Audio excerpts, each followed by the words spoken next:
if we're not overreacting, how does this kind of affect your thoughts on Scott Harris and the offseason he had? Because I know you were upset with them not spending money, and I can see that not having the veterans in place, and now we're seeing they're putting guys in positions that they shouldn't be in. But just your overall thoughts on Scott Harris and the moves that he made. Has that changed at all?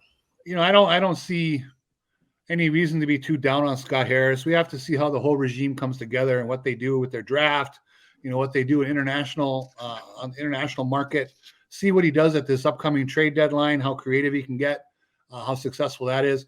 There's a long way to go before there's any kind of verdict on Scott Harris. I did not like the last offseason, but again, I always look one step above. I mean, that's on the ownership. The ownership allowed that course to be taken. Okay. Ownership can step in and say, no, we had the worst offense in baseball last year, and you're not going to bring in anybody? Obviously, Chris Ilitch did not make that statement. So, you have to wonder then, could Scott Harris, did he have the freedom to spend money? I don't know. It's called into question. So it starts at the top. It always does. It has to. That's his team.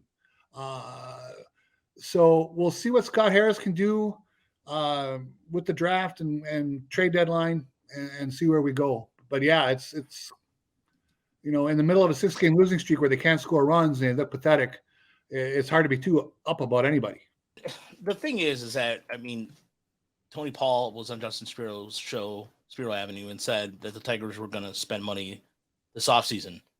Well, they better damn well because they have no choice. They really don't have a choice right now. They have to spend money because forget the money coming off the books. We all know that. We all know about the contracts coming out off the books and what have you. It's imperative because for example, right now they're trying things in AA. They got Winfield Perez playing center field. They have Gage Workman in right field. Mm-hmm. You see Trey Cruz is progressing well. But as far as the immediate answers go,